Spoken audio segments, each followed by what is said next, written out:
Pwede mo akong maikulong dyan kung pumirma ako at pwede akong mamatay dyan sa pirma na yan. Diba? Sa atin, sa ordinaryong tao. Kaya yung tao na yon, tulungan rin natin na ma-preserve yung kailang dignity.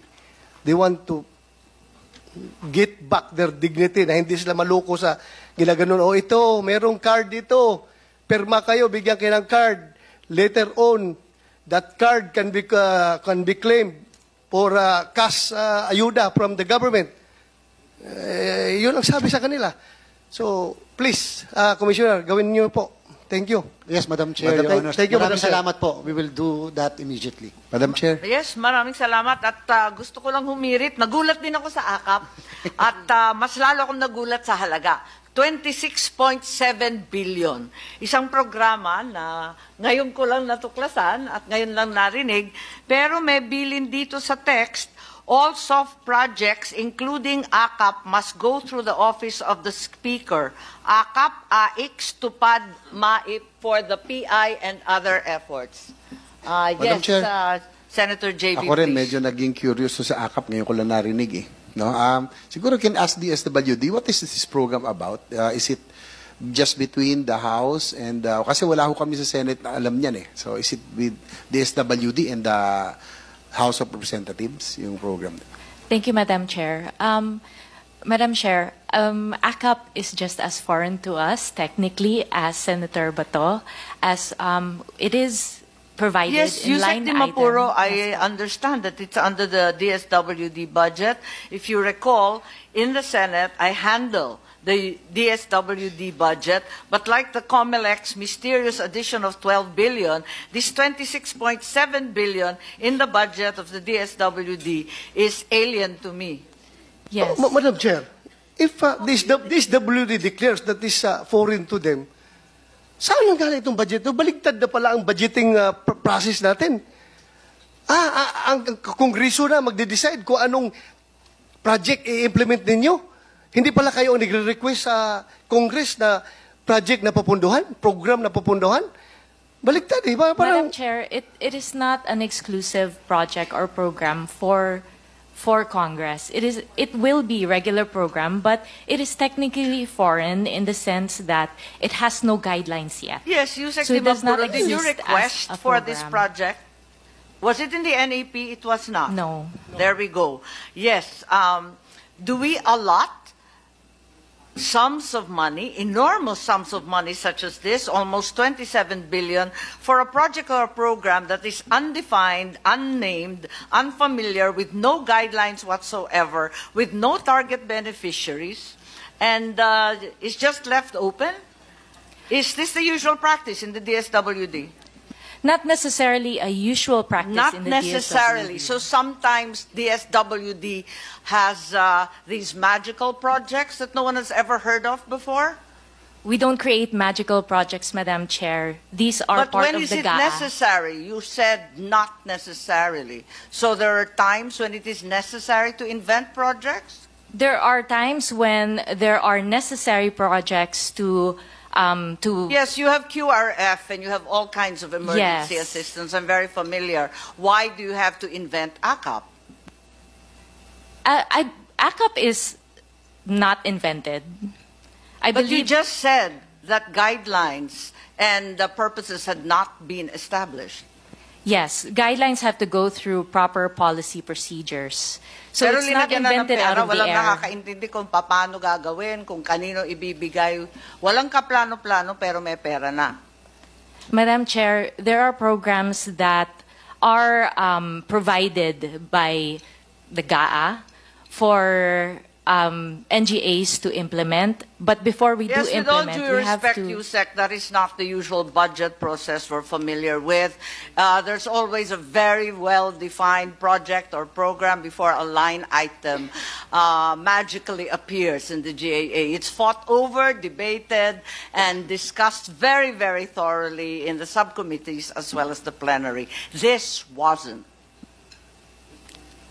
Madam Chair, we are currently creating the guidelines, and we would be happy to share with... Parang baliktad naman yata yung buhay natin. Ngayon mag-iimbento ng dahilan, magdi-design ng project, pupunteriya yung mga beneficiary. Pero in the meantime, linagyan muna ng bilyon-bilyon. Yan na ba talaga ang patakaran ng DSWD? Madam Chair, for programs that are intended for the poor, vulnerable, and disadvantaged, we welcome, obviously, more programs, and we would be grateful to be able to implement these other programs. Yeah, I'm familiar with your mandate, but nothing in your mandate indicates that you should be inventing projects and that you are exempt from usual budgetary study and procedure. I'm sorry. Madam Chair, kaya siguro nagkaganon dahil hindi talaga sa kanila yung programa na yan. Gagawa lang sila ngayon. Oo, hindi talaga sa kanila. With due respect naman, in fairness to Yusek Di Maporo, bago nga yan sa kanya. Sabi nga niya, foreign hindi niya alam. So, huwag ka mag-alala, we are not faulting you for that. Kaya we are just investigating dahil the usual mangyari is meron ng bahay yung pondo, like AX. Kung sisingit man yung meron mang intervention dyan during the BICAM, ang lower house at saka upper house, the most that they can do is siguro dagdagan yung amount ng AX na yan. Pero may bahay na yan. Pero yung gagawa ng bagong bahay dyan during the BICAM, I don't know how feasible is that. Kaya nga sabi ng aming chairman, it's very magical. Kayo mismo, DSWD, hindi nyo alam na, uy, boom! May aka pala na ganito kalaki. May nabasa lang ako bigla, o naalala ko lang bigla. Sabi ni Yusek Di Maporo, hindi kita inaaway wag mo ipagtanggol yung aka pag hindi mo alam. Kasi lahat kami hindi alam. Kahit sinasabi ng DSWD, wala silang alam tungkol sa guidelines, foreign itong project, at linagay lang dyan, nasa press release na yung AKAP will provide 5,000 cash payment to 12 million poor households. Are you aware of that? Yeah, I've read those press releases, But isn't Madam this a mere Chair. duplication of so many programs already initiated by previous administrations, the 4Ps and then the AIX, the never-ending ayuda, SAP 1, SAP 2, walang katapusan to. So this is hardly a guideline. Pero ang liwanag na, nangako na ng 5,000 sa Madam Chair, 12 million households. Baka hindi mo alam. Madam Chair, I cannot confirm whether those are the numbers that are decided on, as we don't have any guidelines yet. Pamaskong handog to lumabas sa PNA December 27.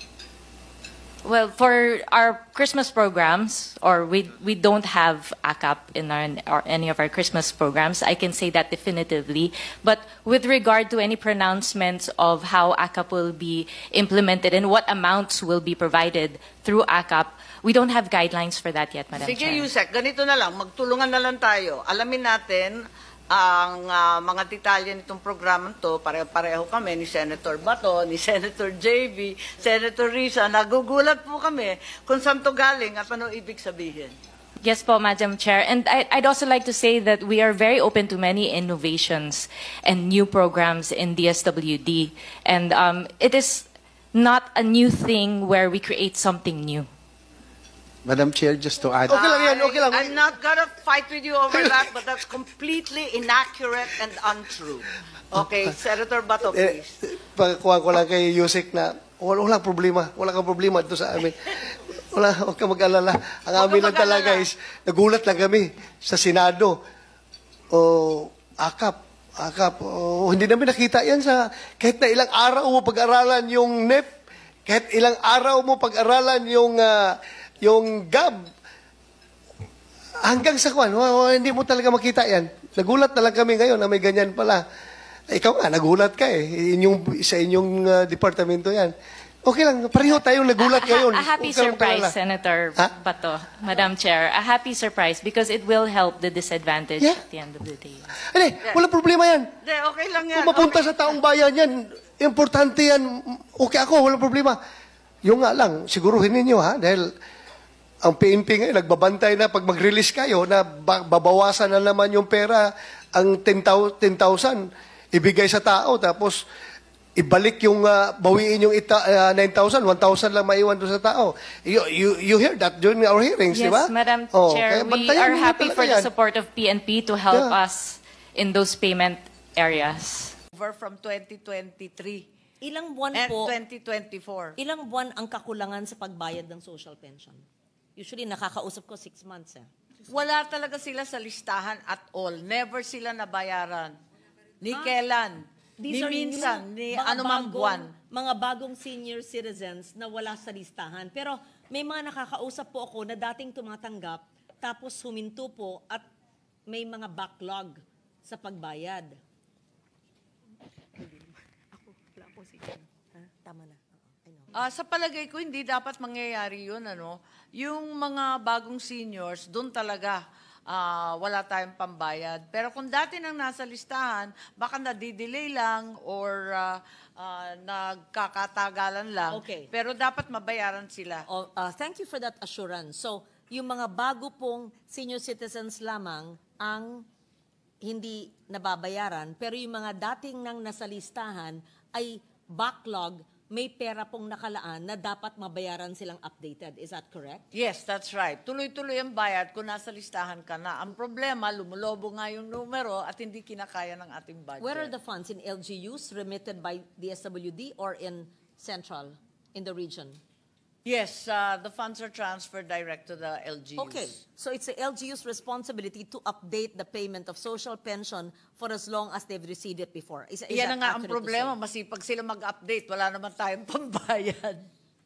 No, but you said that as long as they've received before, there are funds Yes, they transmitted. should be paying, pero yung sinasabing update, updated sa payment, pero hindi updated sa listahan kasi nadadagdagan nga eh. Okay. So, wag ko na rin po dagdagang aking tanong kasi lalo po akong nalulungkot sa kakulangan ng ating pagbibigay ng serbisyo publiko.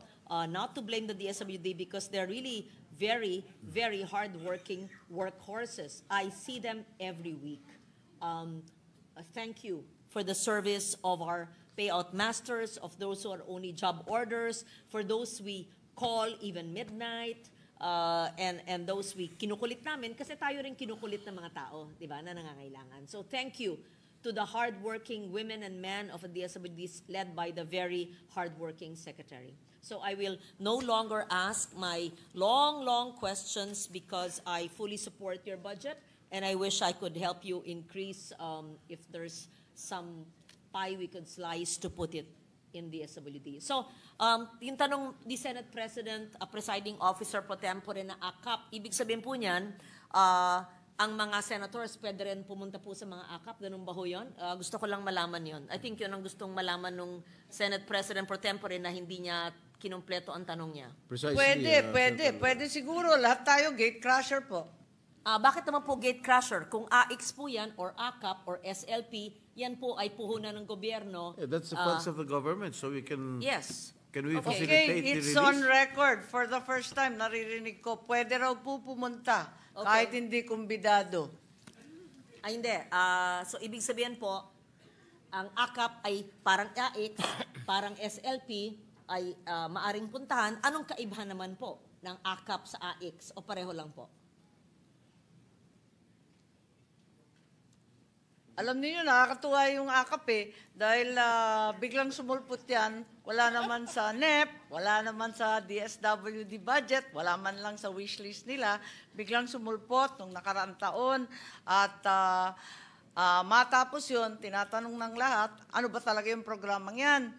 Biglang Pebrero, katapusan ng Marso, tsaka lang lumabas yung mga guidelines. Kaya ang sabi nila, minimum wage earners and low-income earners. Ang tanong ko, pareho ba yan ng AX? Hindi daw, kasi ito daw minimum wage. At sabi ko, may minimum wage rin na namatayan na tumatanggap ng AX. Hindi ba pareho yan? Kaya't nakakalito po.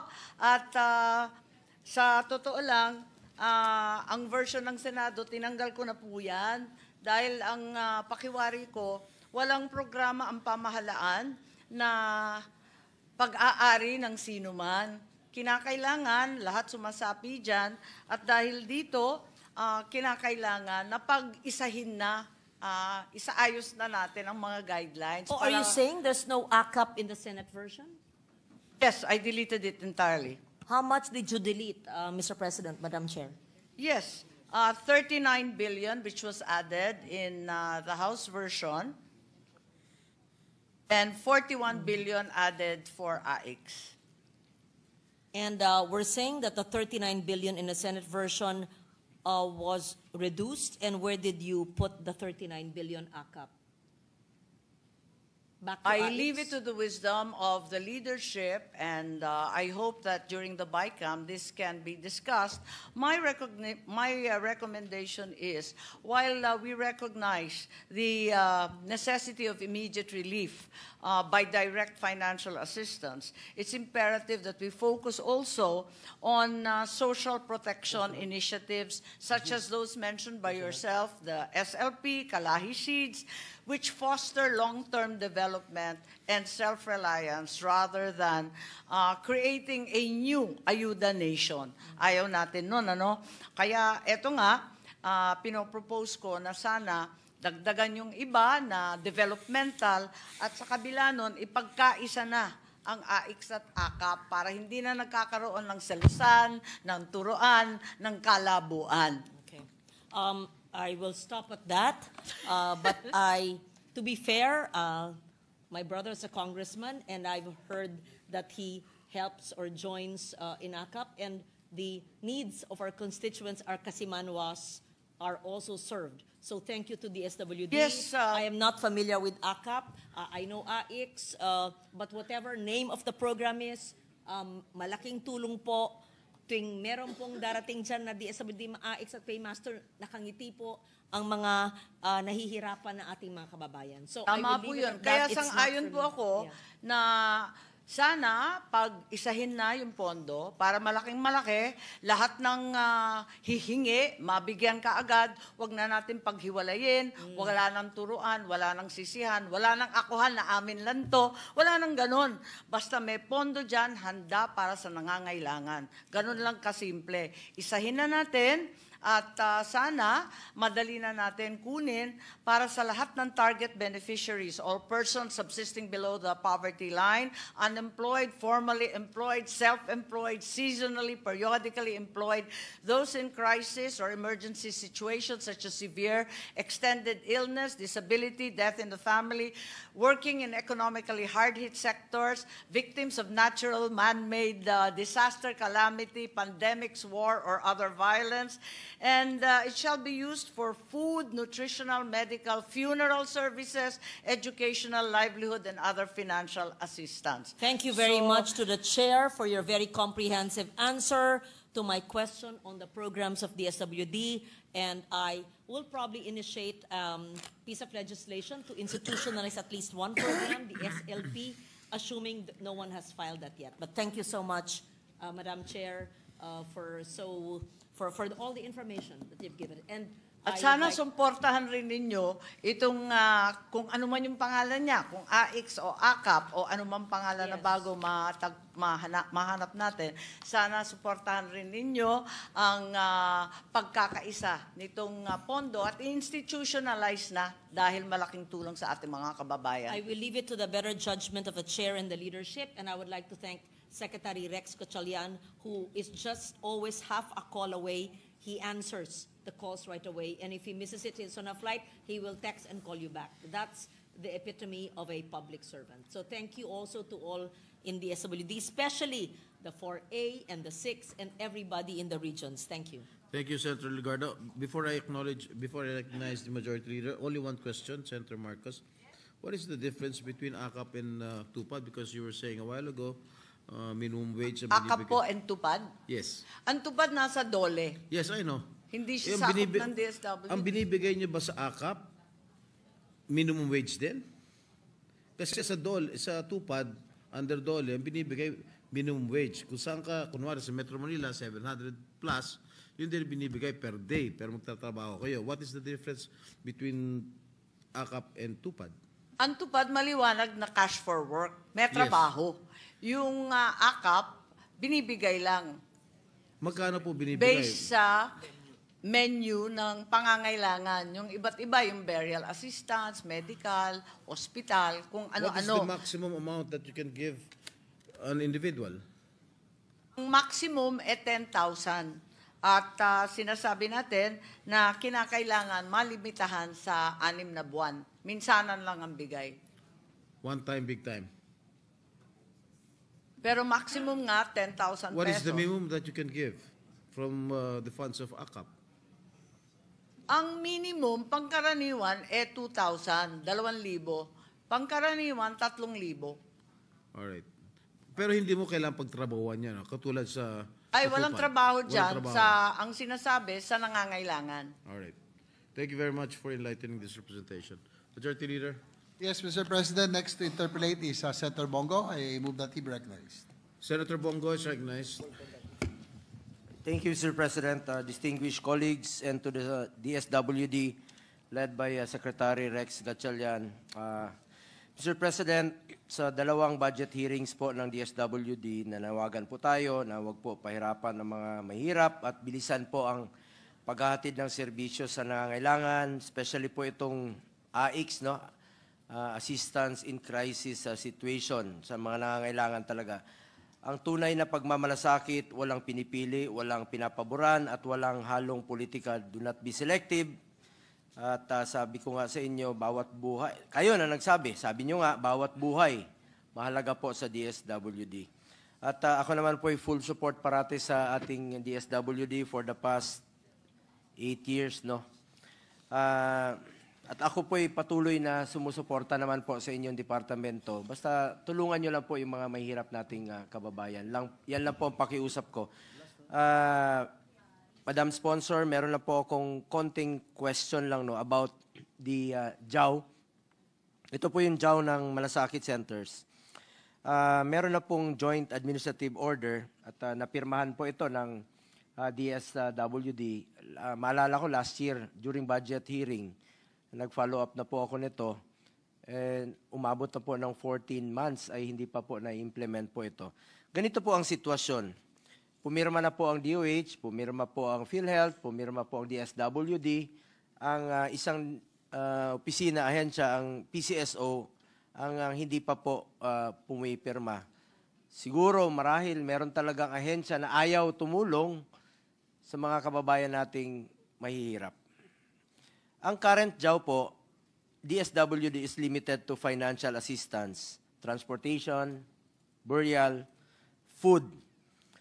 Nung ni-revise po yung JAW, aside from financial assistance, DSWD will be able to provide medical assistance inside Malasakit Centers through guarantee letters. Kaya nga po itong Malasakit Center, it's a one-stop shop naman po siya. Nasa batas po yan na mas makakatulong po sa ating mga kababayan na hindi na sila kailangan pang pumunta ng regional offices, hindi na sila kailangan pumunta ng provincial offices ng DSWD para humingi ng tulong. Malaking ginhawa po ito sa mga kababayan natin na nangangailangan po ng tulong na huwag na natin silang pahirapan pa. Ang hirap pong magkasakit, wala silang trabaho, wala silang malapitan, andyan na yung center, one-stop shop. May pondo naman po kayo sa AICS. Di ba ang pondo nyo sa AICS, magkano po yun for 2024? 34B. Tumataginting na 34 billion ang AICS, no? Magkano na hong nagamit nyo rito?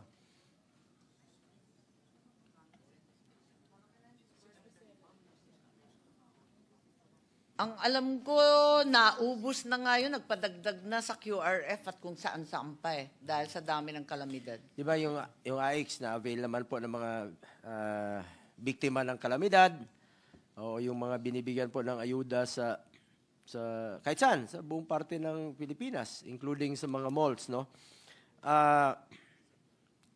Ang pakiusap ko lang sana sa DSWD, kung pwede nyo naman pong gamitin ito for medical assistance. Malaking tulong po ito. Halimbawa, magbibigay lang po ako ng example, Sec Rex. May billing po ang isang pasyente, 87,000. Alam naman natin ang PhilHealth, ang case rate nila, minsan ang binabawas. Ayun, merong isang provincial health officer ng Camarines Norte, 4 million yung kanyang billing. Ang binawas ng PhilHealth, 27,000. Kaya nakakainis nga itong PhilHealth na habang naghihingalo yung mga pasyente, eh sila naman sobra-sobra yung reserve fund, 500 billion. Kaya hindi natin ito tinitigilan. O balikan ko po yung halimbawa natin, 87,000 ang hospital billing. Binawasan po ng PhilHealth ng 5,000. Meron pa siyang 82,000. Binawasan ng, kung walang PCSO doon sa Malasakit Center, so hindi makakatulong yung PCSO kasi kulang yung personnel nila. Binawasan ng DOH, ng MAIFIP, 20,000. So, meron pa siyang 62,000. Mangungutang pa ito.